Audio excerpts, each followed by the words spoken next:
Hello.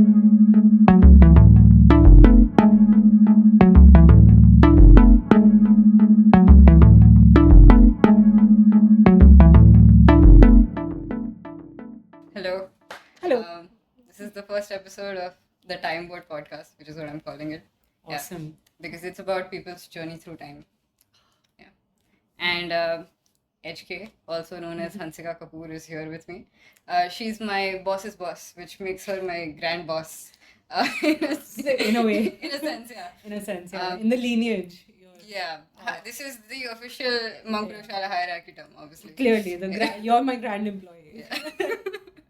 that feels a bit. Anyways, so I think you should introduce yourself in like 2 to 3 lines. Okay, great. I am Hansika Kapoor and I work as a research author at the Department of Psychology at Monk Prayogshāla. A couple other hats that I wear are that I'm a trained psychologist in clinical psychology, and I work as a consultant at Bias in behavioral and cognitive science.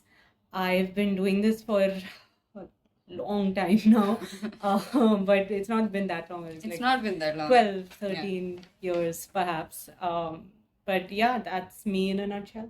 But you've done a lot in just like 12 years as well. It's because I was going through your 24-page resume on hansikakapoor.in. Right. Yes. Yeah. No, it's been interesting in terms of output, I think.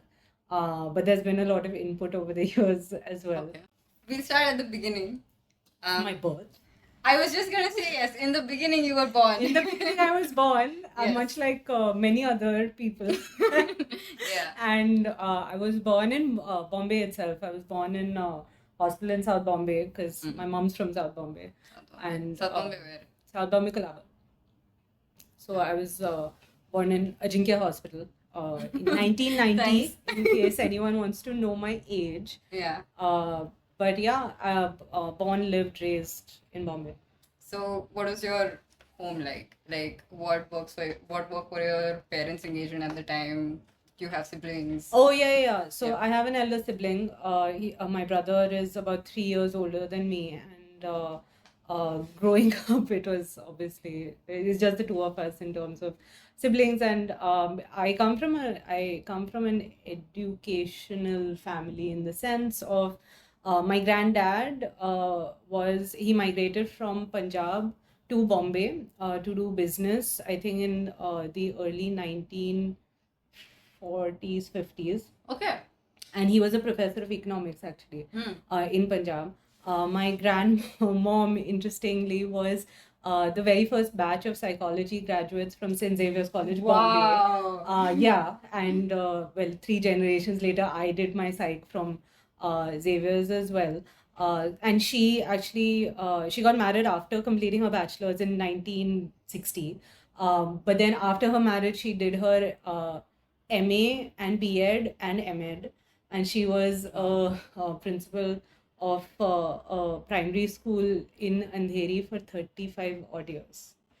My parents started Samsika. My dad's a marketing consultant. Okay. My mom is okay.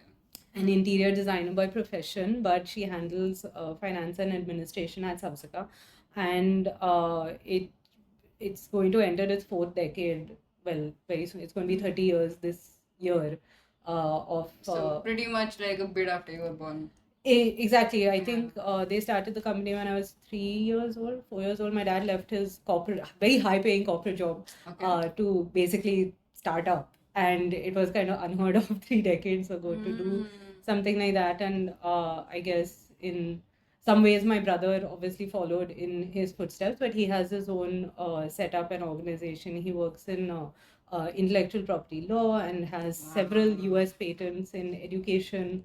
And I took the traditional route of doing the master's, PhD, all of that. So were you good at school? I was great at school. I love school. Like I really did. Yeah. And it was one of those things that people hated me for because I loved school so much. And I just really liked school. Like I liked the structure. I liked the nerdiness about it, etc. It helped that I was good at it, obviously. For sure. But in school I also really liked like elocution, and I was actually really good at that.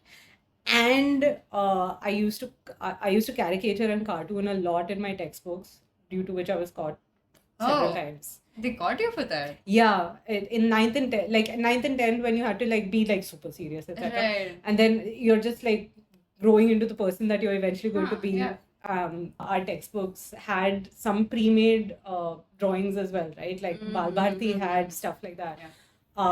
So I just used to like have people say like funny things around that context, etc. Kind of like a, yeah, add your own caption to a New York Times puzzle, New York Times comic type of thing. Yeah.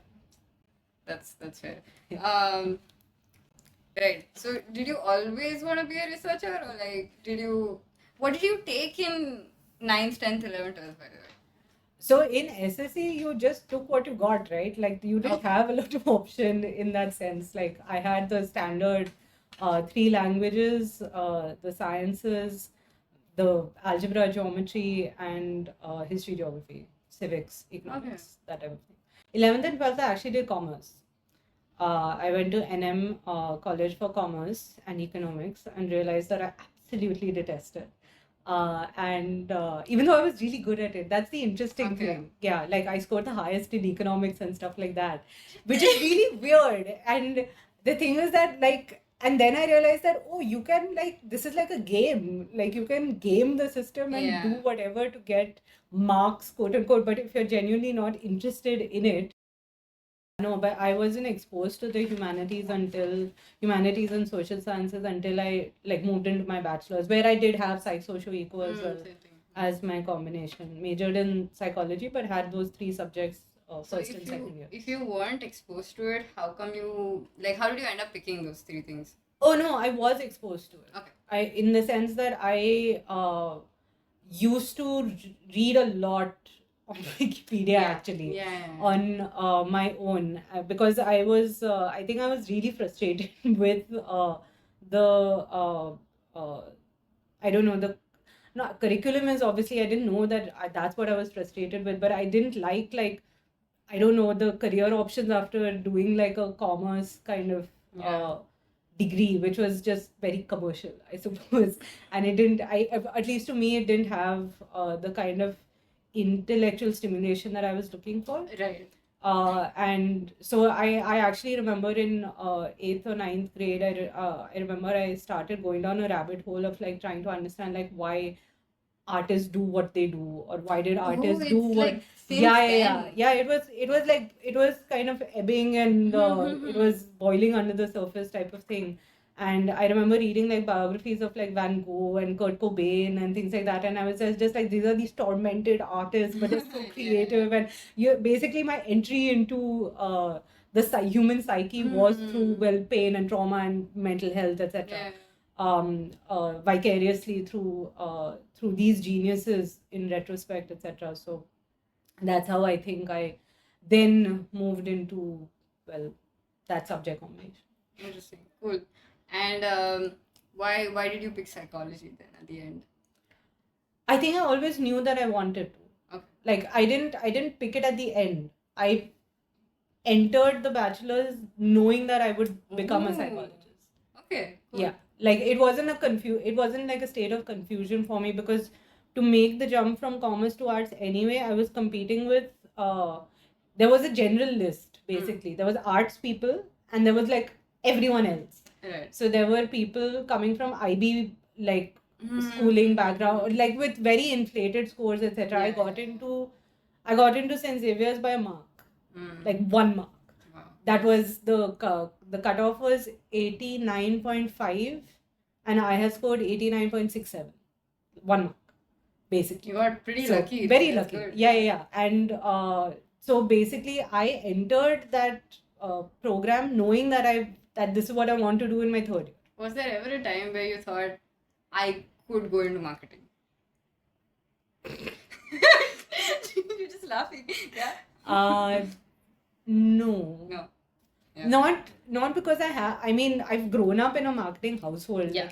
Like I know, courtesy my dad, I know brands in and out, etc. I understand what goes into that. I don't think that I would enjoy it as much. Yeah. I don't think I would. I don't think I would enjoy it as much, and I don't think I would be really good at it either.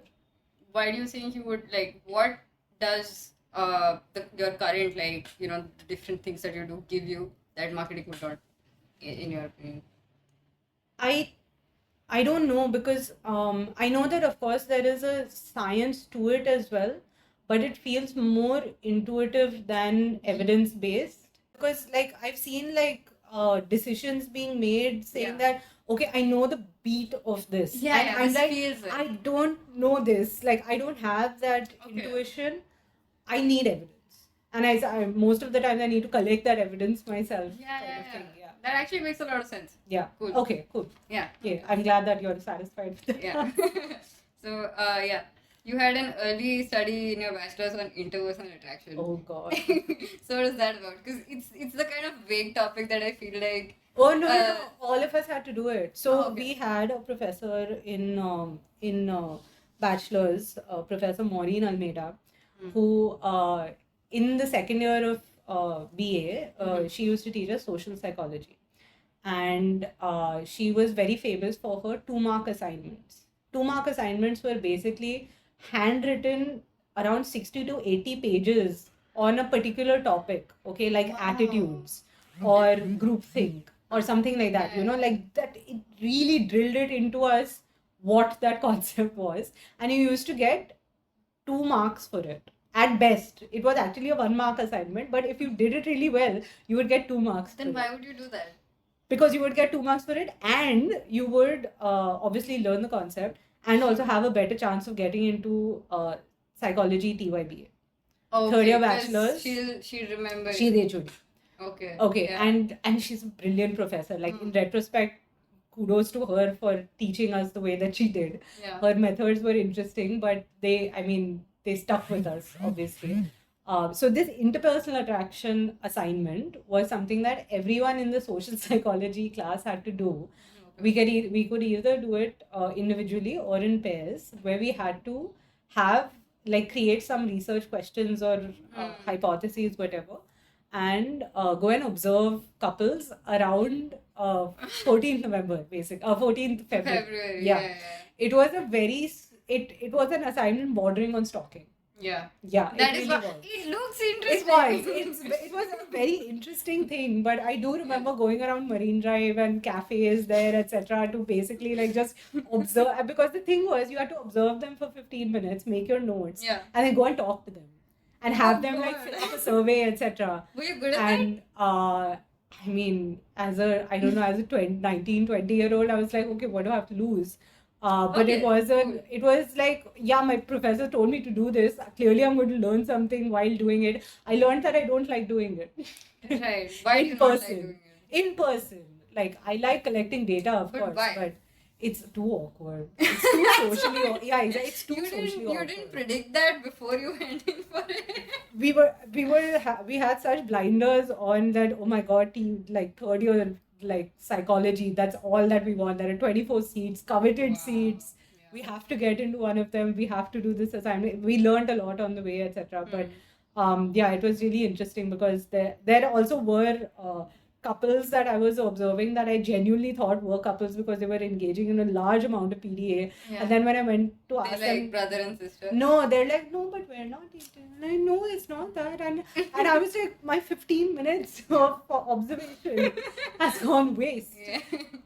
And then just you would just go to the next. Yeah. Situationships have been there for They have. I agree. It's just that they've been labeled as such. Yeah. More recently. Yeah. What is the highlight of your bachelor's, if you had to pick one or two? I think I definitely think one highlight of my bachelor's was the very first person that I met on the first day of college, who has stayed a very close friend of mine to date. And we were both people who had entered Xavier's at graduation. So she had done her junior college somewhere else, and I had done my junior college somewhere else, and like both of us like looked really lost on the first day, and we spoke to each other like, do you know where this classroom is? And that was really nice, and she's one of my closest friends right now. The other really interesting thing I remember happening was every year we used to go to Khandala for the psychology seminar, which was basically this get together of the psych students who were presenting like seminar papers. I presented my seminar paper in the first year. So then the second and the third year, I was just there to like chill and whatever, observe other people, etc. But the thing that that we were not supposed to do, which we did eventually end up doing, is also drink at that seminar. And I remember in the dead of the night with one of my other friends, we got really wasted and then ended up outside the gate of the villa that we were living in. So all our professors and like students and everyone. See you. No, they couldn't see us. It was in the dead of the night, like 2 a.m., 3 a.m. We were really drunk, and we tried to scale the gate, and we didn't, and it became really comical because you know how there's a side gate for pedestrians. That was open. I see the vision. Yeah, it was really comical. It was just the two of us. So when did you realize that there's a side gate? I think maybe 20 minutes in of trying to hoist each other up over the gate, because the funny part was that we clearly exited the gate. Exactly. But yeah, I think that was a hilarious highlight as well. There was another time that we bunked Maureen ma'am's lecture. Wow. And we mass bunked I'll make sure she listens to this. It was so scary. Like we mass bunked it to go and watch Good Will Hunting, because the literature, like in the English lit class, they were airing that movie. Oh, nice. Then we were like, hey, but like this is also mental health. That's so it how counts. it always So is. it counts. Yeah. Yeah, I made my class watch Still Alice. Oh, nice. Psychology. It's fine. Yeah. It's fine. Yeah. So you amassed a lot of internship experience during your masters. Is my next question, but Yeah. I feel like we just jumped. We did. So yeah. So after bachelor's, After bachelor's, tell me about like how you picked your masters and how you ended up. there was a 5-month period after my bachelor's where Mumbai University obviously just refused to give out the results. Yeah. So in those 5 months, I think upskilling and like just learning new software or something like that, because I really didn't know what to do with my time. And around that time also Prayogshala was starting up. So then, and like I didn't know how to do a That research is when proposal. Then Prayogshala was starting out. on paper, yes. Okay, so then how did that happen? How did That happened when my brother basically had a conversation with me and said that, hey, like, let's do this. Like, let me start this. So it was and your then, brother idea initially? Yeah, Okay, absolutely. cool. And I'm just the executioner in that sense. Okay. But it was totally his idea, and he just said that like, I think it'll be interesting. No one's doing it in India, and let's just try if it works. Yeah. That kind No of one stuff. is still not doing it in India as such. No one's still not doing it in India. Yeah, exactly. And it was but he was obviously banking on me to try and get stuff done, etc. Also because that was around the same time that he had dropped out of his third year BMS Okay. and started up his organizations, etc. So Prayogshala was about a year after he started Monk Akarshala, which is the IT. And now there are several other related I entities read on as your well. LinkedIn. I think you, 80, and your brother are the only ones who follow Monk Akarshala on LinkedIn. It's like no one's We're the only people who they've accepted as friends, let's say that. But yeah. So it started out in 2011. I signed my appointment letter on July 1st, 2011. Prayogshala, in fact, was incorporated in September of 2011. Oh, okay. So that's the hilarious part. Yeah, Yeah. exactly. But it's basically I then moved into a master's at Mumbai University itself, and simultaneously was trying to do obviously understand the basics of research that my master's was helping me do, but also try and set up systems, processes, etc. at Prayogshala so that we could hit the ground running maybe after after maybe the first year or the second year of my master's. And we did have I did have one person who was working with me, Ahuti Das, was the first ever research intern at Prayogshala, and she was 1 year junior to me, and she was from Xavier's as well. Was also at that infamous seminar where we got drunk. So yeah, it started off like, okay, we don't know exactly what we're doing, but we want to do something. What was the initial idea for Monk Prayogshala? For people maybe they don't know who you are. No. I think it was to set up an entity that promoted an advanced academic research in India, allowing intellectual freedom without the regulatory hassles of being affiliated to formal educational systems. Yeah. Okay. And also a place where researchers could just do research and not teach. The reason why we exist is to advance academic research in India. Perfect. Okay.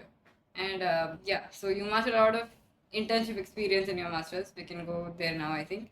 What would you say is the most important thing every clinical psychology intern should take away from an internship? But I ask this as a public service kind of thing because there's a lot of scammy internships going on. Oh yeah, for sure. I think so. The internship experience was part of my coursework as well. So I worked at the psychiatric unit at KEM Hospital, at Thane Mental Hospital, and at the psychiatric ward at Kalwa. I think it was a hospital in Kalwa, I forget its name. But basically, the most important takeaway, as I don't even think from the internships, but from your entire clinical psychology training and experience, is to understand, one, your motivation to be a clinical psychologist, and two, to understand whether you yourself have the chops to do it, because it is a very, very exhausting, mentally draining field, where unless you have very strong mental fences and boundaries to not let certain types of things affect you, because you are going to meet very, very disturbed clients. You need to be able to understand whether you have worked on yourself enough in order to not be disturbed based on the client. So basically, don't take your work home. Be as empathetic as you can with the client at that time, but also learn to take a step back and kind of self-preserve, which may sound selfish, but it doesn't. At the same time, it's honestly, it's a requirement of a caring profession. Exactly. Yeah. So would you say you developed the chops to do it, as you put it, or is it that you had the beginnings? I think I think I wanted to. I still do, of course.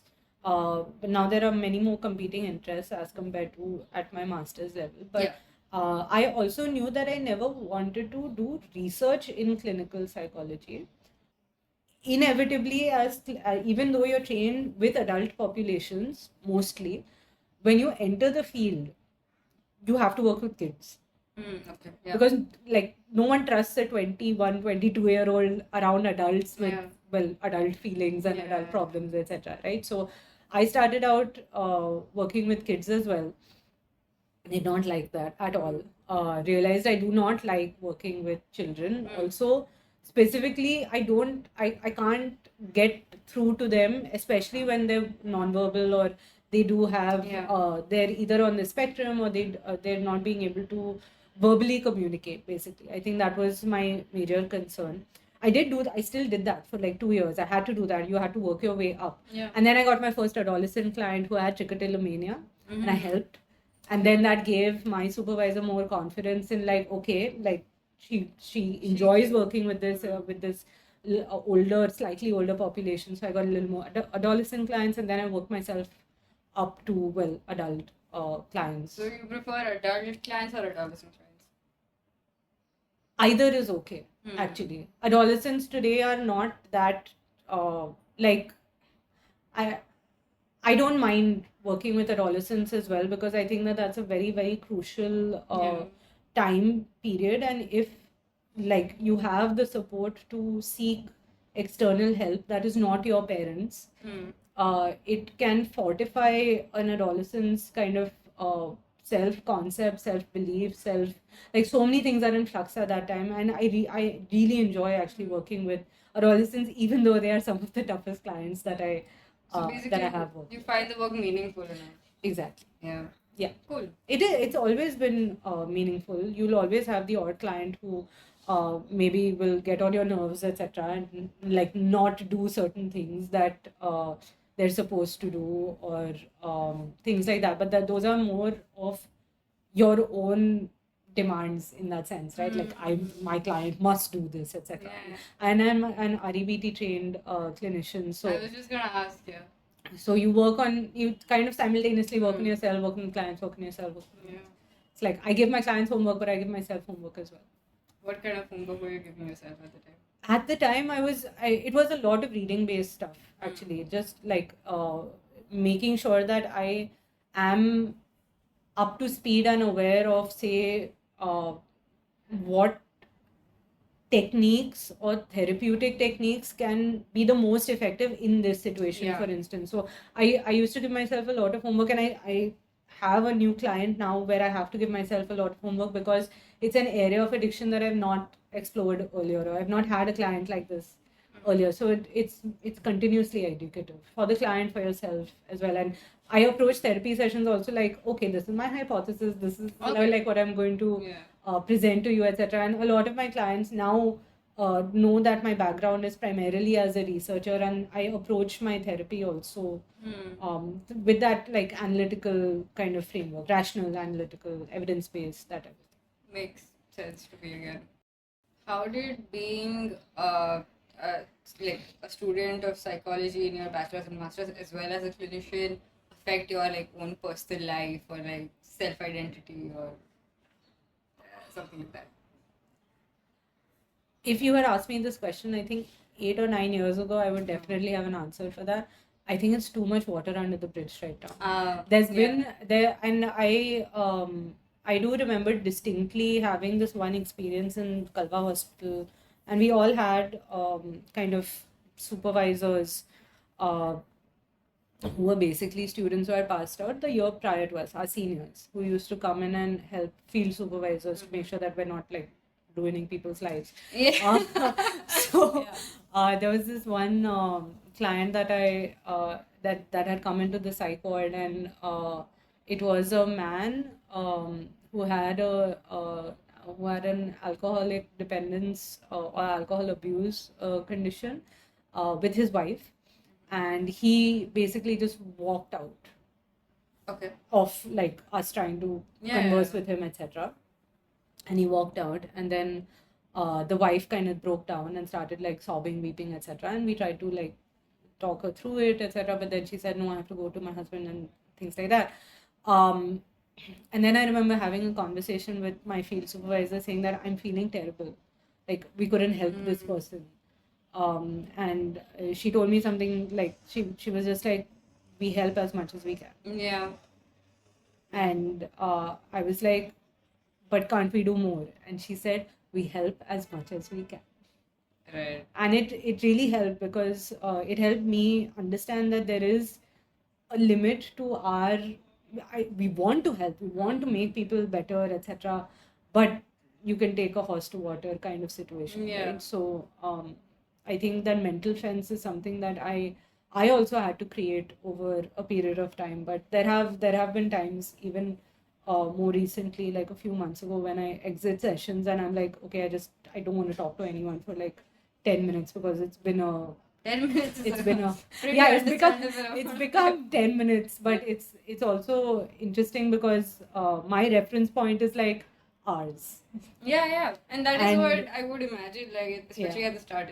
It is exhausting, it's taxing, and that my advice to young clinicians is to just know your motivations and to understand that it is going to take a fair bit out of you Yeah. at the start, and then if you want to hone the skill, then you need to know what you're good at and what you're not, which Yeah. is the same in life also. Yeah.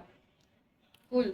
Lot of cool insight, I think, for anybody who wants to take up clinical psychology. Okay, so you started research on creativity in your masters as well, right? How did that Yeah. happen? I think there was a specific, again, a conversation that I had with my brother about psychopaths being creative, Mm-hmm. or like serial killers being creative. That kind Yeah, of I've thing. seen that blog post Um, actually. Yeah. Yeah, and it kind of stemmed from there. The dark triad of personality was just picking up at that time, like as opposed to all the good things about people's personalities: dark triad, psychopathy, narcissism, Machiavellianism, manipulative, emotionally callous, cold, calculative people, and that really interested me. So then I tried to connect that to creativity and specifically the dark side of creativity, and did something during my masters to try and did something during Sure. my masters to try and figure that out. But that actually was foundational to kind of, it's been foundational to the rest of my career in research and creativity. This is going to sound, this is a very like rough question. That's just something that I've wondered. Is that how do researchers who work on like something like what you've done, of you have one area of focus because you do a Yeah. lot of things, Yeah, but yeah. you're researching one thing for like years. Yeah. How do you maintain that interest, or is it that it just happens? No, it doesn't just happen. Okay. You maintain it by asking newer questions that you're interested in. And the really awesome part about my area of research is that it's creativity. So you can be Yeah. creative with the research questions as well. But it's kind of like what is going to keep you up at night. Like, why do people do stuff like this? Why do some people even think about these ideas, and other people are just, they refuse to even do something, think about something immoral, for example. Yeah. So yeah, I think that's kind of driven the program of research, so to speak, which only becomes a program of research once you reach a certain level and then look back. Right. So at this level, do you feel like you've reached some kind of working conclusion to these questions of like why do some people think? Minutely in like different contexts. Like some people will do this more often when where it's an open-ended situation. For example, if the rules are not clear, then you're going to bend the rules. Right. Certain types of people. Other people are going to do it when they have like more moral flexibility. So if they don't really care much about right or wrong, or if they're more utilitarian in that sense, like for the greater good, like I don't mind smothering a crying child in the middle of a wartime siege to protect like the villagers, etc. Then basically just the trade-offs and the moral dilemmas, etc. So you have like bits and pieces of answers, but with evolving technology, with evolving worlds, the questions will also keep evolving. And I think that's what, as a researcher, that's like the most interesting thing for us. That's a satisfying answer for me, actually. Okay. As well, yeah. Cool. So, yeah, this is also a question that is very rough because that's what I was wondering. So you did your PhD from IIT Bombay. Is it really so different to be in an IIT as opposed to like Xavier's or NMIMS or something like that, which is also well reputed in its own right, but it's not an IIT? It's different. I can certainly say that it's different. It's a different intellectual environment. It sometimes it may not be as supportive as you want it to be. Okay. Infrastructure wise also it may not be as supportive as you want it to be. But it does have that brand. Let's be honest. Like you have a degree from IIT Bombay, like people are going to be like, oh. Yeah, even though you realize, and then when I say that, but I'm a psychologist, like, oh, it's like, I'm like, but I'm not a computer science engineer, like, oh, and so, but it still has that value, I suppose. So yeah, it does differ. It definitely opens up more opportunities. People take it much more seriously, etc. So yeah. Okay. But like you said something about the intellectual environment. You want to elaborate on that because I don't I think understand. I had some really interesting colleagues who I used to bounce off ideas with. My professor in hindsight, everybody has their own PhD story, of course, but my professor in hindsight was really instrumental in kind of pushing through my thesis defense, because of which I was able to meet my timeline to apply to a postdoc and stuff like that. So, Okay. like just last mile type of stuff. Mhm. During the 4 years, of course, was another story. Okay. But at the same time, like support where support is due, that type of thing, and and gave me a lot of freedom to kind of drive my own research agenda, etc. Because my professor didn't, he was not a creativity researcher. He was a cognitive scientist. Okay. So he had like methodologies that he was using, like EEG and eye tracking and things like that. He wasn't doing that much behavioral research. I started doing the behavioral research, etc., like in the lab environment, etc., at IIT, and as part of creativity. So, but because creativity is a cognitive process, etc., that's why but he gave me a lot of freedom to like direct my 5 research studies, that type of thing. Okay. Yeah, makes sense. Yeah. Like, what is the most challenging part during those 4 years that you said for you to get your PhD? I broke my leg. What? Yeah. That is not what I expected at all. I broke my leg in a absolutely freak accident in 2018 in December, and it was a full, like my left leg, like it was a fibular and tibia, like my I know. leg was broken. Yeah. And that was bad. I got operated, and I was not in Bombay actually. I got operated in Chennai and then flew back Okay. to Bombay, etc. And that took a toll on, like, obviously the pace at which I was doing work, but it also softened my advisor quite a bit after. He wasn't as hard on me after I broke my leg. It was unfortunate that it took my leg to break for that to Yeah. happen. That was one thing that happened. The other thing was that there was some equipment. My last PhD study required the EEG headset, and I had been like the lab supervisor at that time. He had helped me learn a particular EEG system, like 56 channels with a cap and all of that, and I knew how to do that one. But then there was some infrastructure related concern where the conductor gel that you had to put in order to conduct the electrical impulses from your brain, that had gotten over, and there was no supply of it or something like that. And then the channels also stopped. The channels, as in the cap, the electrodes stopped working, etc. So it became like really messy. And then I had to. Then somehow I found that there was another professor in the mechanical engineering department who had a EEG headset. It was very different from the one that I had been trained on. So, and I didn't have the lab supervisor anymore. He had gone to Germany for his PhD. So I had to spend a month learning that on my own, doing like lots of electrical engineering type things, which I really did not like, but I had to learn how to do it anyway because the software was different, the hardware was different. But yeah, that was certainly the most challenging. And then with my like rod in my leg, I was collecting data for I think a month and a half at break leg speed to finish my last bit of data collection. Yeah. That was the most challenging for sure. It sounds really. It was excruciating, I think. Because it's not just about your coursework, right? It's because of like these external influences. Exactly. Coursework was just for the first year, and that was like it was whatever. Wow. Okay then.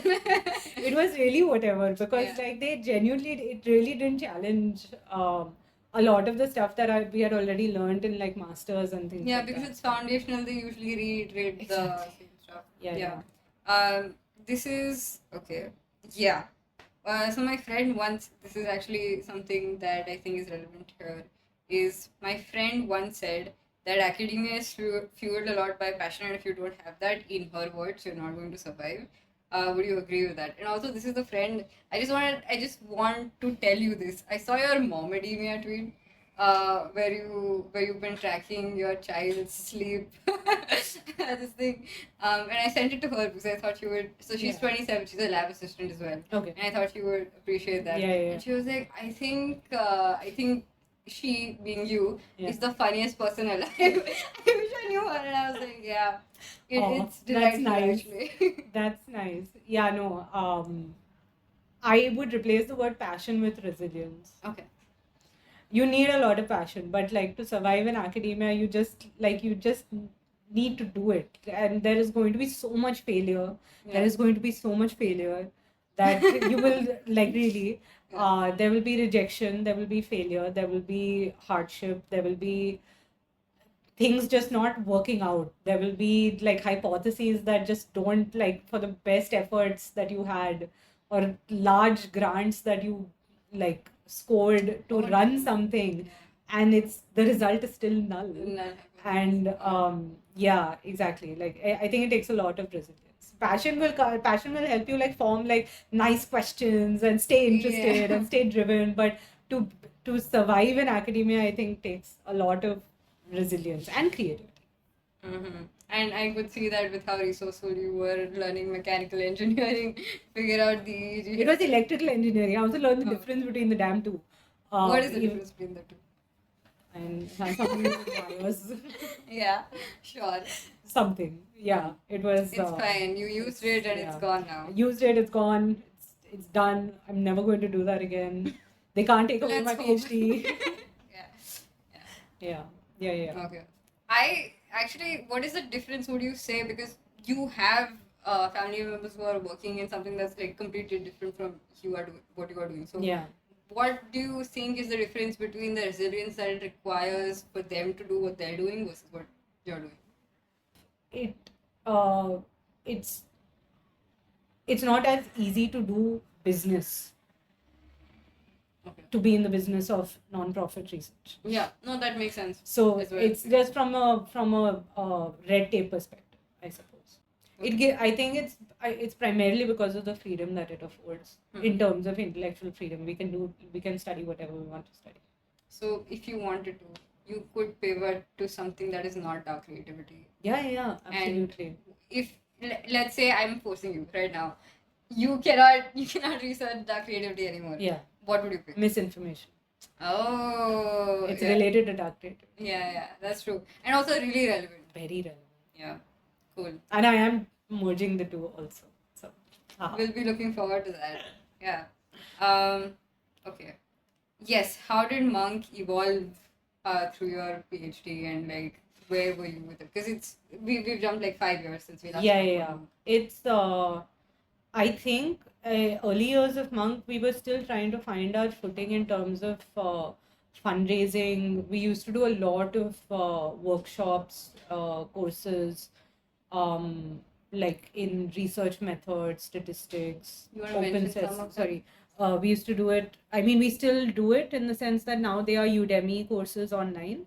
But we used to do it in person. Like we used to call people in for research methods, statistics, Open Sesame, SPSS, like statistical software, stuff like that. Mendeley, Zotero, which are reference management software. But now, over a period of time, it evolved into 2 flagship events. One is our 10th annual summer school. Yes. It's happening since 10 years now. That happens at the end of May every year, which is a week-long program that teaches research start to finish. And the other one is our seminar for students in the social sciences that happens in November every year. We just finished its 10th year last year as well. Awesome. And when do registrations for the summer school like open? We're going to start today is 28th. Yeah, it's supposed to go up any day now. So like before the 31st. By the time this will be up. Exactly. Yeah. Registrations for the summer school will also be live. Awesome. So how did you get started in test development? And that's something that I don't want to do like a PhD and like master's also, which is why I'm not doing it. But that's something that I was thinking during my bachelor's. Right. It's super interesting. So It is. I think measurement is something that I've always been interested in to try and, uh, especially in psychology, like psychological constructs, like how do you measure self-esteem? Yeah. How do you measure optimism? How do you measure depression, for example? And I think it's test development it's really interesting to me because it also involves some level of creativity because you have to create items that are very, very specific and not like open-ended in a way so that they get the point home and they are interpreted in the same way by multiple people seeing that item, reading Yeah. that item. So I actually really enjoy doing that. I've done a couple of projects independently as well as part of Prayogshala to look at tests, to audit them, to understand so the what kind language. of specific work have you done? Specifically, we've worked with CIPLA at some point Okay. in time to try and understand how they had a test to measure CIPLA's credo, which is their mission and vision, etc. Okay, And they had like these 5 subscales, and we helped them refine the items so that everybody was understanding the same thing. And currently, also, I'm working with another. I think it's just started up a couple of years ago called Intern Park, which helps understand how intergenerational workforces operate actually.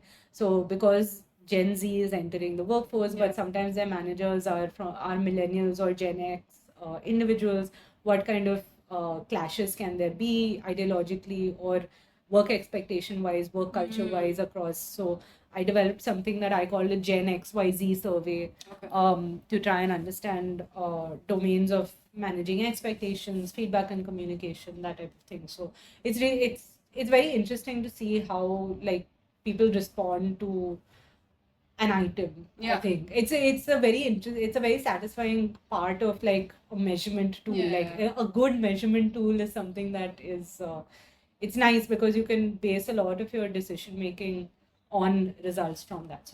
So if that's under construction, do you have a normative data set? Not yet. Not So yet. it's for norms you need like thousands and thousands Yeah. of people. They don't have those resources to collect that kind of data. So we're starting small, getting data from a couple hundreds first, and then see. Then where I it can't goes. ask you what conclusions, which Unfortunately, yeah. sad. Yeah. Oh yeah. So when we last spoke, you mentioned the now extinct monkathon tradition Oh, that you used to have, and then I've told multiple friends about it, and every single person without fail has been mesmerized by the con. mesmerized by That the is the con. specific Wow. word I would use. Yes. Fair enough.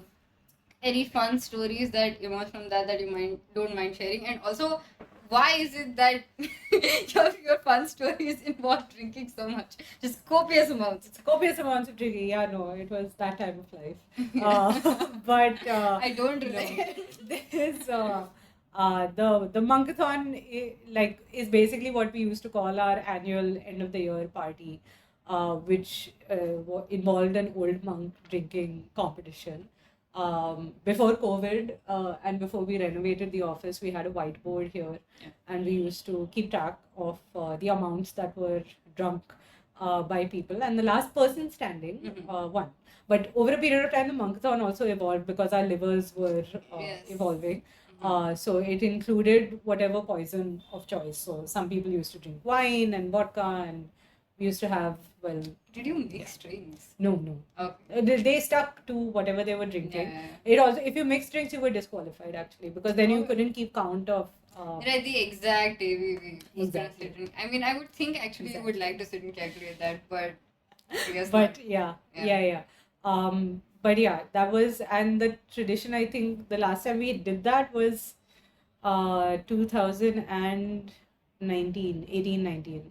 So Pre-COVID. when you say that like last person standing, of course, last time I asked you this question, you meant like literally standing. Literally standing. But is it so? You have a whiteboard. Yeah. You come in at like. No, we used to start by around like 4 p.m. Yeah. And because people had to go home also, right? Yeah, obviously. Yeah. Yeah. Yeah, you're not just gonna Like nobody crashed in sleep office. over. Let's say that. Yeah, Yeah. nobody did that. Okay. You ensured everyone reached 4 home p.m. safe. to Maybe like 9ish. It And- wasn't terrible. Like it's not terribly late. not bad. Not bad, Cool. yeah. Fair enough. Yeah. You said people were. Yeah, it's just rationalization. Yeah. You said people were puking out of rickshaws. Taxis actually. Okay. On the way back. Question I added in later is, what kind of leader do you think you are? I've had to. I've struggled with this a fair bit actually, because early on when Monk started, like I had to do everything on my own, and then to hand over certain tasks, etc., to people, I had to learn how to delegate. Mm. And then when I realized that okay, people aren't going to be doing it exactly the same way, etc., Yeah. then I had to learn how to accommodate. Yeah. And now I've reached a very comfortable position where I encourage obviously the team to also figure out their own management styles and delegation and make sure that the wheels are oiled type of thing. Mhm. But I think now I've reached a kind of laissez-faire leadership kind of position to ensure that yes, things are working, but I will pull up the authoritative leader when I need to. Right. Yeah. Which is not very often, but when I do, I really have to. And the team knows that also. Like they know that I wouldn't do it otherwise, Yeah. unless there's really been something amiss. Type of. So what does you taking an authoritative stance look like? Me either having stern conversations with individuals, which generally I don't, and or taking charge myself. Okay. Like just being like, this is not happening. You know, we've tried to give you feedback, etc. Lekin nahi ho raha hai, so I will just do it on my own. What excites you most when you undertake a new research project? What the answer can be. Huh? What the answer can be. Yeah, it's measurement, isn't it? Yeah, kind Yeah, awesome. What excites you most when mentoring RAs at Monk? Their potential. Okay. Like I'm so thrilled to see people like leave Monk or use Monk as a, I don't know, jumping off point And to. a lot of people have really done that. I've seen. I'm so happy. Yeah. I'm really, really glad. I mean, even like at the start when we created Monk, we just wanted to kind of prevent the brain drain from happening. But if we're training people in world-class standards of research and they're going and landing PhDs in the US, UK, Australia, etc., then like what better? Like Yeah. it's wonderful to see that happen and to see them like evolve in their researcher journey as well. And I think one of the places where that kind of reflects the most is at the seminar we invite a keynote speaker, Mhm. and it's usually someone who's just finished like their PhD, early career, etc. And more recently we've been able to invite people who used to work with us in like 2014 and Wow. 15 and things like that to come in, and it's really like it's so heartwarming to see like their research journey post Monk as Yeah. well, to see how they have evolved as researchers. Like I think that's the best part. I think it really shows, because I see a lot of people doing really good work in their own little like niches as well. Exactly. And I actually got a LinkedIn request from somebody who was basically connecting with everybody at Monk, but they weren't part of it yet. And I was Oh. like, wow, that's such an interesting feeling, because I've been that person. Oh god, yeah. It's really nice, and like there'll be I mean there are people in the US who are all over, etc. But like sometimes there's like an East Coast reunion of like three like Monk alumni type of thing. Oh. It's really cute, and they'll send me a photo saying, Yeah. "Hey, we met up," and Aw. it's really nice. Yeah, Okay. that's fun. And yeah, so when we're talking about this also, so I'm part of the HR team. Surprise. Yes. And so I get to see some exclusive application data, the Google Sheets. Oh right. Yeah. Yeah. So specifically, you get a lot of applications for the junior and senior research affiliate positions on a Yes. monthly basis. Yeah. But you have a pretty handpicked team. Yeah. So what do you look for? What kind of qualities do you look for in applications, and that makes you select them? Attitude. Skills can be taught. What kind of attitude? Just willing to learn, willing to do, like, understanding that the way that we're teaching how to do research is very modular. So if you join in as a junior RA, you may be doing 3 or 4 different types of things simultaneously. Mhm. You may be doing a literature review for a paper. You may be doing a data dictionary for another. You may be helping out with making graphs for a third paper, etc. Mhm. Or you may be searching for graphs. Mhm. So, and the thing is that we, like, the way we help junior researchers like learn the various the entire pipeline of research is by making them do various small things Yeah. in various different things, so that then when they come up with their idea, they can put it all together. That's something I've noticed about Monk, is actually something I was going to say in the earlier question, but I forgot. Is that you guys make sure that the people who come here get out not only having learned something, but learn how to learn more things by themselves. Yes. Right. It's Like very these Socratic guys. in that sense. Yeah. Which is why we look for attitude first. We So look how for, would you, so like, dude, I haven't applied, like, again, I'm part of the HR team, so Andy was the only one to interview me. Yeah, I have yeah. not gone through you on Yeah, this. yeah, yeah. So what is your process like, and how do you, like, sure, you look for attitude, but how do you see it in person? So there is the right now, at least, the psych interview process is telephonic interviews by the HR. Following that, she will send us a summary and the CV and request for a writing sample. On the basis of that, we will shortlist for sending a statistical assignment to candidates, and which is a recent process because we wanted to make sure that there are at least basics of certain Yeah. skills at play. And even if they don't have the basics, if we're giving the assignment, can you learn this on your own? It's a basic assignment. Makes sense. Yeah. Then they submit the assignment, we check the assignment, etc. On the basis of that, we have a interview. In that interview, there is Sarah, who is the senior RA right now, working with us since 3 years. There's me, and there's the HRM. In that, what we look for is whether the person lies Okay. about the skills that they think they have and what they want to learn. What is your line between lying and embellishment? Anything inauthentic, and Okay. not being anything inauthentic, and not because see, in research you can very easily tell. When I ask someone, like, okay, how did you measure this, or what was the Yeah. statistic you used? Oh yeah, we used a t-test, but we could have done a correlation also. That doesn't make sense. Yeah. Matlab, the logical flow of thought doesn't, like, it doesn't compute, They can't type of thing. You explain. can't explain that, etc. And anything inauthentic is not useful, because I also look for people who are very self-aware of things that they don't know. Cool. So I think it's also very important to make sure to hire people who are very self-aware of what they don't know. Yeah. And if you're coming into Prayogshala knowing a lot of things already, I would rather collaborate with you than hire you as Okay. Yeah. a team member. Makes sense. Because as a team member, I would expect for you to, one, learn, and also to, like, leave whenever you decide to leave with, like, a lot of publication, a lot of output, because that's something that we want to happen, so that in that process you also get feedback on writing and learning. You mentioned the evolution of MP, you said, and also your career.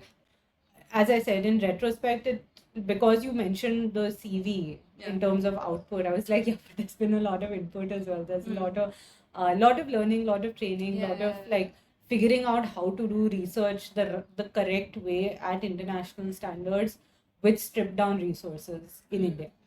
Yeah. That's a lot.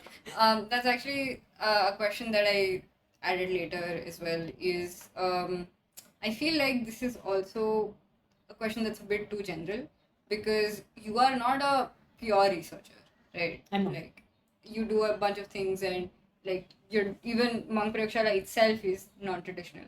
But probably most people who might be listening to this they want to go to a more, Yes. or at least they'll end up going to a more traditional route just because Sure. there's not that much space that's been Absolutely. made in Yeah. India so far. But what do you think, according to you, and like talking to people that you've talked to, your friends, whatever, Mhm. what kind of lifestyle can someone expect being a researcher? Like, what kind of it's basically on like what liberties does this kind of life afford you, and what kind of compromises do you have to make to continue in this route? Going the traditional route? Yeah. I think one of the biggest compromises is on the basis of the time that you will be spending teaching. Because inextricably across universities in India and the US, the world over, Yeah. teaching is linked to research in universities. Yeah. So people who do research, unless they're part of, say, industrial research organizations or scientific research organizations that are independent of teaching universities, you will spend a fair bit of time teaching. Yeah. That's another reason why Monk was established, because the profile of a researcher and the profile of a teacher and the skills that requires Yeah. to be either are very different. I agree. They're very, very different. Yeah. And there are some people who can do both beautifully, but it's still going to be a zero-sum game. Yeah. The time that you're teaching, you're not doing research. And the time that you're doing research, you're not teaching. When I was like when I first heard that this was a thing, like this is how things worked, I was really Yeah. surprised. I was like, really? It's exactly. Yeah. And people, it's not like I haven't taught. I have taught. That is all time that has been taken away from me doing more research or enjoying doing research, because it's also not like, oh yeah, research solitary endeavor and I really don't like people, etc. It's not that. But the skills that are required are very different. So if you're taking the traditional route down the path of becoming a researcher in India, a significant compromise that will be made is handling teaching load, handling administration, etc. That may give lesser time towards research, but again, this proportion changes the higher you reach up the ladder in like a traditional tenure track setup. Cool. Makes sense. Yeah, that's what I've heard as well. Yeah. Yeah. Okay. Oh yeah, this is a fun question.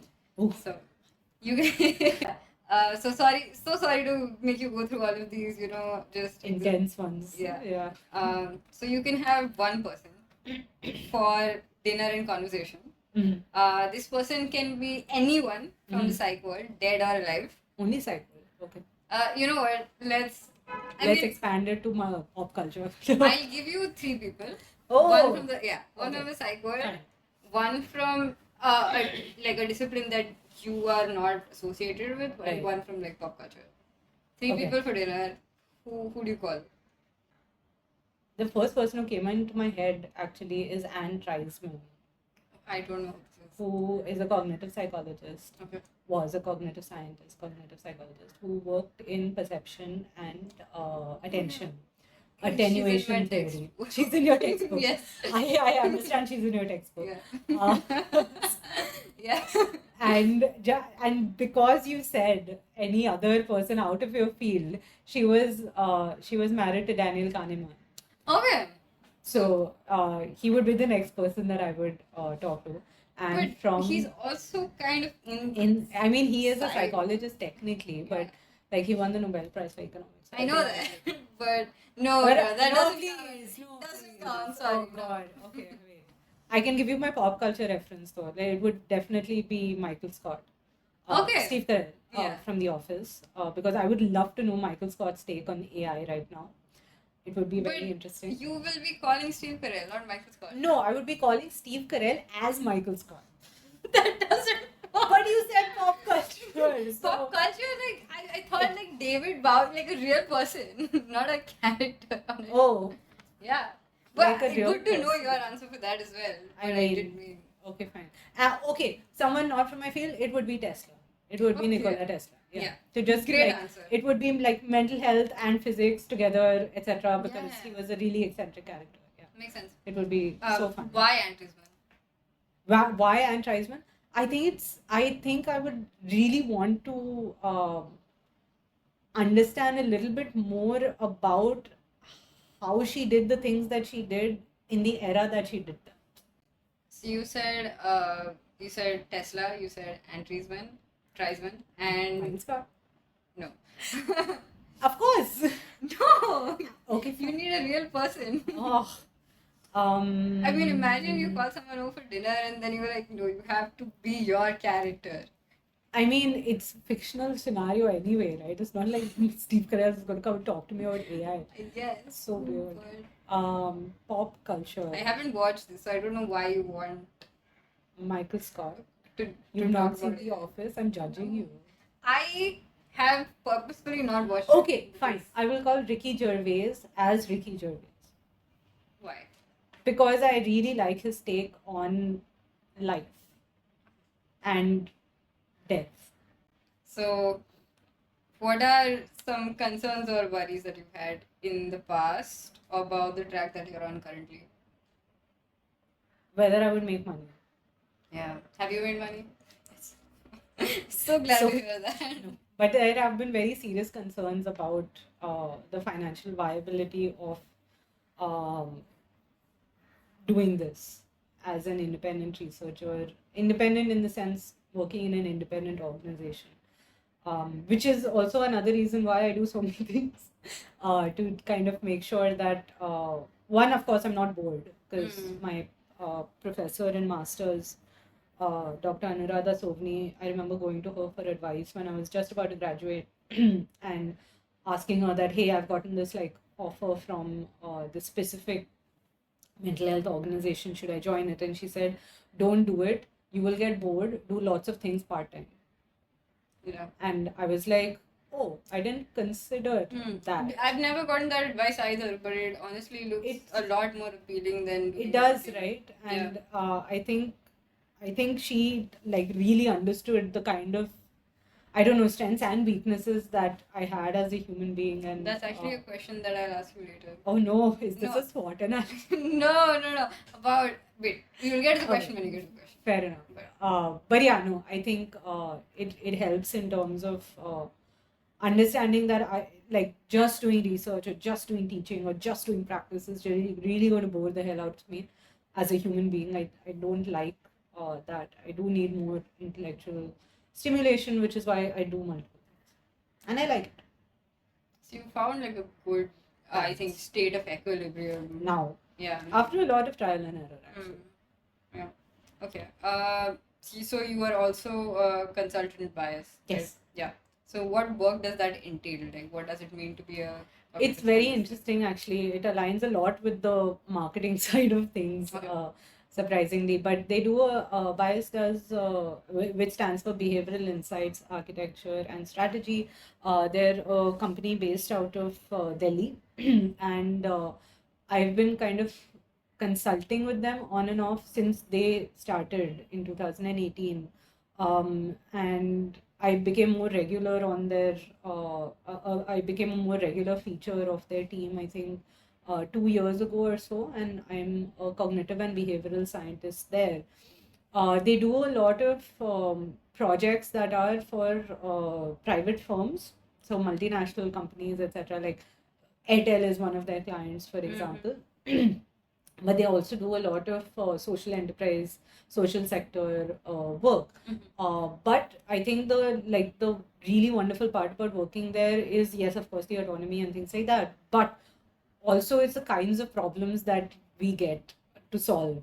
And like, say for instance, one of the problems that Airtel had come up with is that nobody is recharging on time. What do we do? Yeah. And then we did an audit of their SMSs, and we understood that there were like 9 or 10 pieces of information in that one little SMS that was being sent. Okay. So we reduced the memory load and tested those better streamlined messages in a sample. So it's a very That's scientific, fun. evidence-based, applied thing.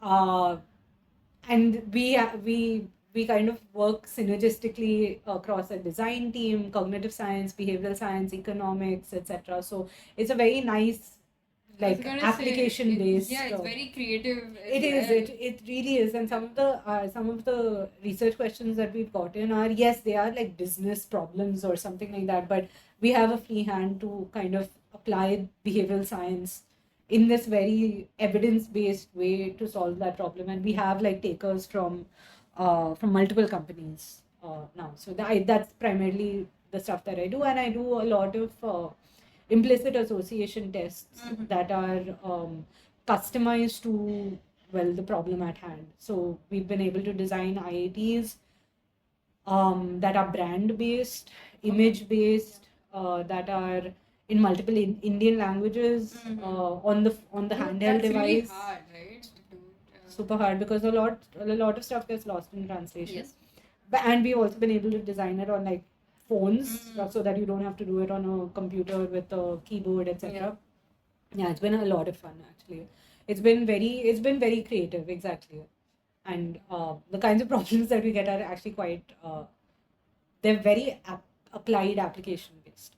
I think this niche of creativity is also really interesting. Like creativity, not as how we think of like artists, but more adaptability in a in a context. Exactly.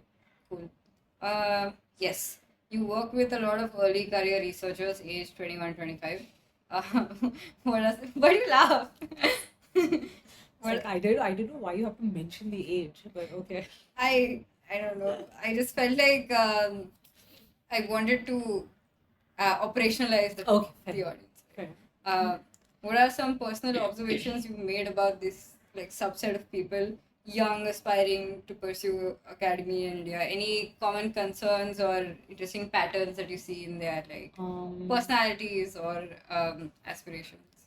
I mean, like a lot of the people that we encounter in Monk also, even through like the summer school, etc., they're very, very driven. They have much more clarity than probably we had at that age, etc., which I think is a function of the informational age and the environment that they have been raised in, and the access to information that they have about their choices. I also do think that they are much more decisive in terms of their career choices, etc. And it could be the wrong decision, quote unquote, but they're very decisive.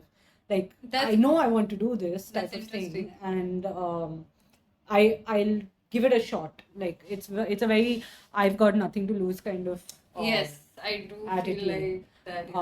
Which is nice, but there are also obviously there are people who come in with the knowledge that I'm going to use my time at Monk very economically and strategically in order to gain XYZ, and that XYZ is 9 times out of 10 in support. It's what? It's to go abroad or to do a master's, a second master's or a PhD or something like that. Yeah, and I mean, especially I do feel this is not a question. I just feel like it's such a huge barrier to research that initially it takes so much money and time that only a certain class of people don't feel like it is daunting to like get into. I know, and the return on investment in that sense to become like an academic or a researcher, etc., it's grueling. I mean, even like I come from a very privileged background, etc., and I definitely acknowledge that. But for the last, I think it was probably 16 months of my PhD, I didn't get a stipend. And like UGC was just not giving out funds, etc. And then suddenly I got everything before I graduated. And in fact, I had to pay IIT the pending money or something like that, and it was really weird. And then eventually UGC paid me, or it was like a real like financial mess basically. And as I said, I come from a privileged background, so those 16 months of no stipend didn't hit me, but it hits a lot of people, and it's not viable. Like systemically, it's not a conducive environment for like free thought or just like, as I say, research for research's sake type of thing. It'll stifle you. Like if your basic hierarchy of needs is not being met, you can't think about changing the world, etc. I couldn't find the recording for that, but you've spoken with Life of Science. About like being a woman in academia and like how exactly it's different. And I wanted like a bit of a summary of that. I have been so privileged that it hasn't. Okay, nice. Touch wood, I mean. I've had advisors that have been equally mean to men and women. That let's say Yeah, that. All right, like sure. there's no discrimination in meting out uh, like meanness in that sense. So it's not.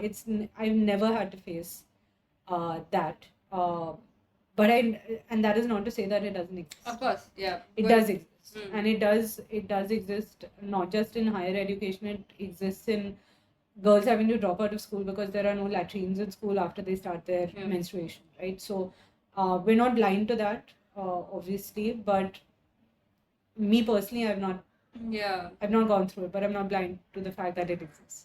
yeah. Or maybe maybe I'm that tone deaf that I didn't realize it was happening.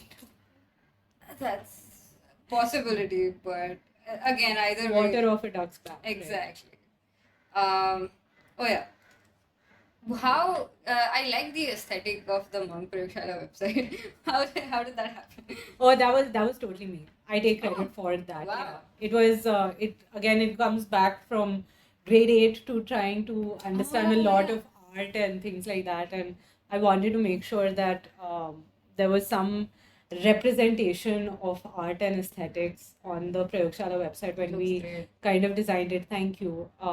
So it's not designed by a web developer or anything like that. We host it on Squarespace, and like Ah, yeah. we handle what goes on every page, etc. And we just wanted to make sure that that it looks nice. It doesn't have to look like researchy and scientific with test tubes, Yes. etc. Yeah. It can look nice. It not only looks nice, but it looks very much like the vibe that the actual place exudes, which is it's simple, but it's also very open to I guess all kinds of inputs, and I guess not to overuse the word creative, but yeah, creative inputs. Yeah, absolutely. We hope that we're a adaptable, flexible organization kind of thing. Yeah. Yeah. Do you have a favorite painter?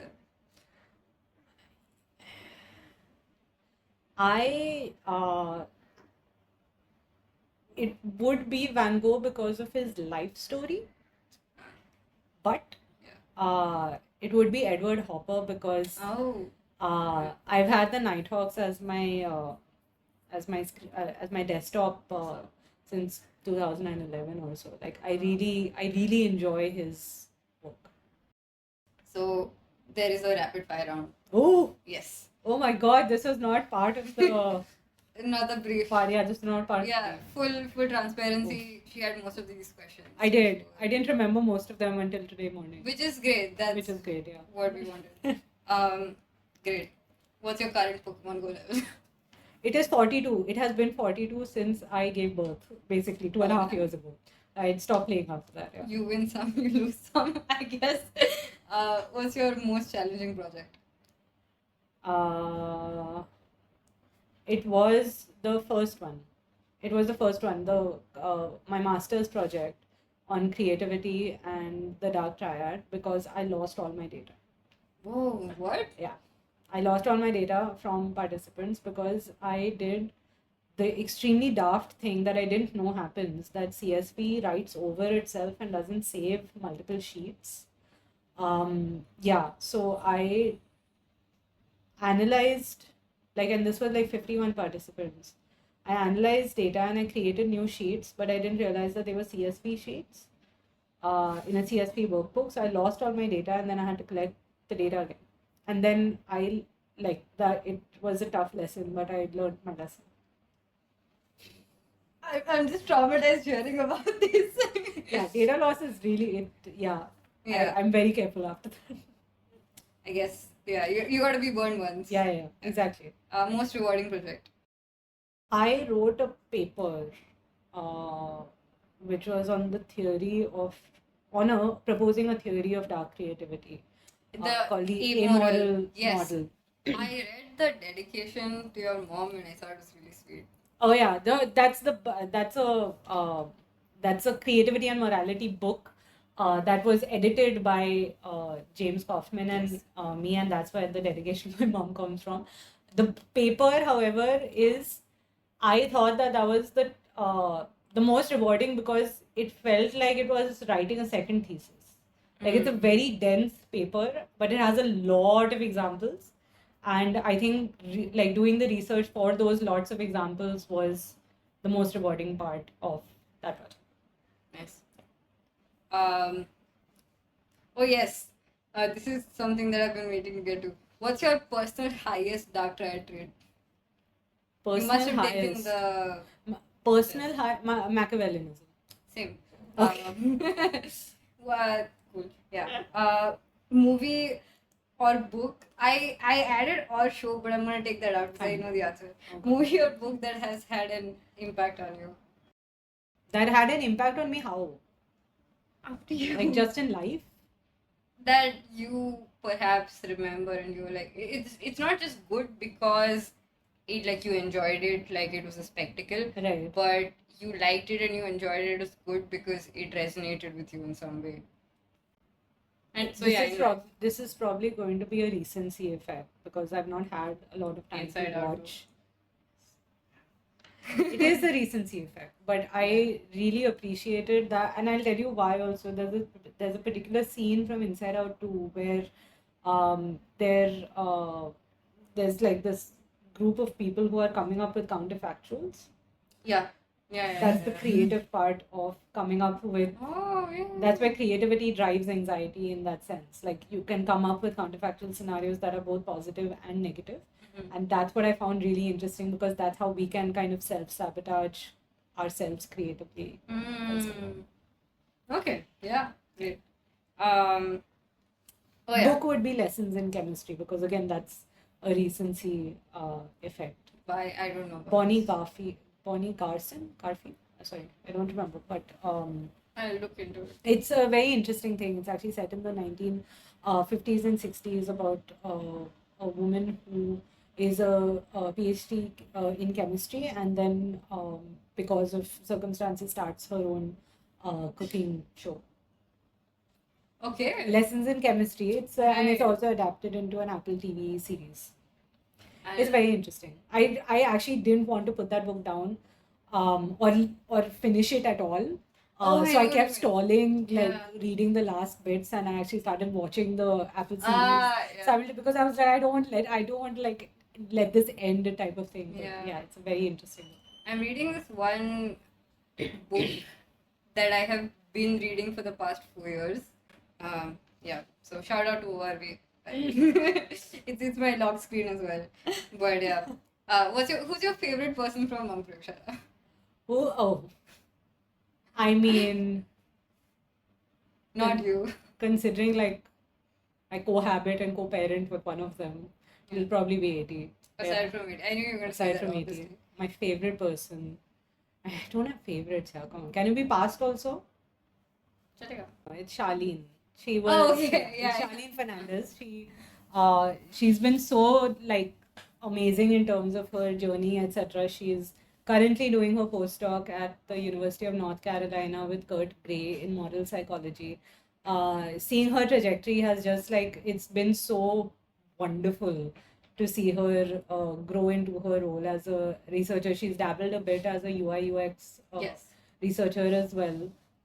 But yeah, no, she's been really nice. Like I've read her PhD thesis, commented on it, done all of that. Like, and she's really been in touch. Yeah. Awesome. She was in the last seminar. She was the keynote. Yeah. She was the keynote. Pretty cool. The last thing. So I think I'm done with all of the questions. Ooh. Yeah. Okay. I just want to leave you with something, like to end this conversation. Sure. So, I think I've decided to do it either like I give people a poem or a movie. Okay. Right, because that's just what I do. Sure. For you, I would give you, because you mentioned like Life and Death with Ricky Gervais, and you watched The Good Place as well. Yes. Yeah. It was one of my favorites. I'm rewatching it right now. Yeah, you mentioned last time, and also it's really good. I agree. Yes. I would suggest this is a movie, and I usually wouldn't recommend movies I haven't watched yet. But I would recommend Afterlife by Hirokazu Koreeda.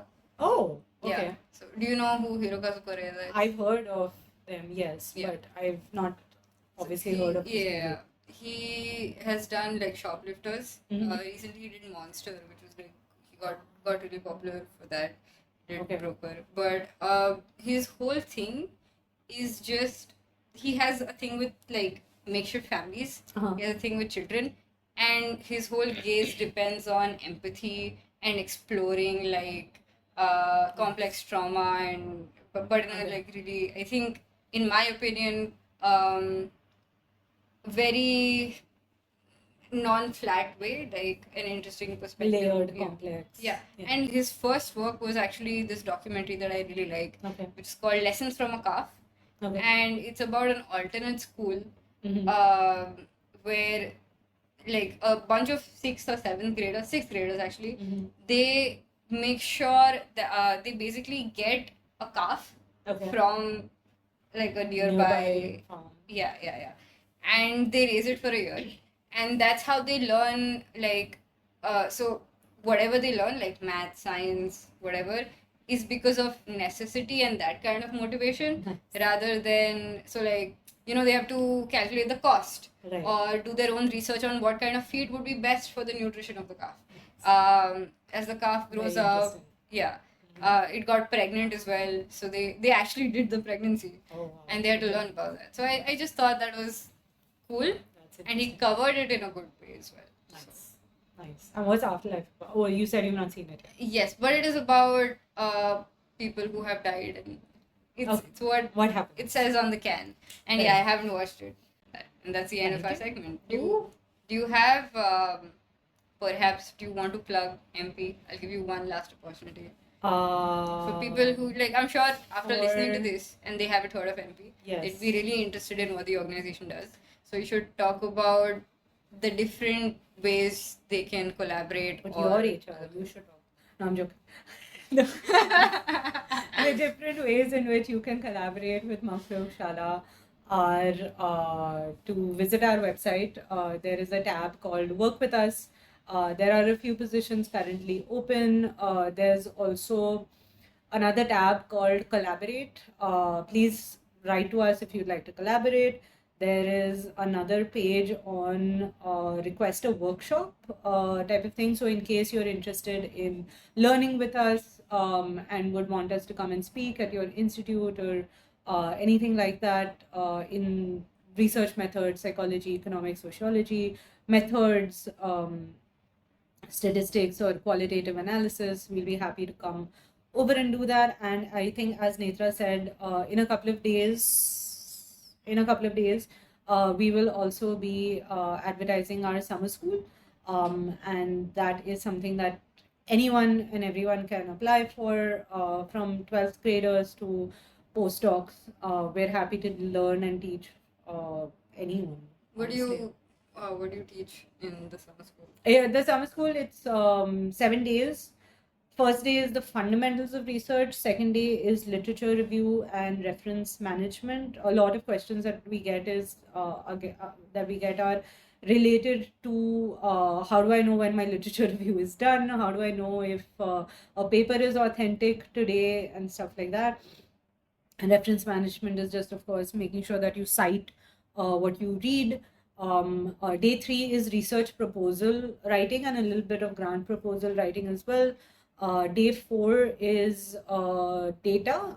So we do like a tutorial on quantitative data analysis as well as qualitative data analysis. Day 5 is usually done by our colleague Krishna Warrior, who is a communication skills professor, and he will be talking about academic writing skills.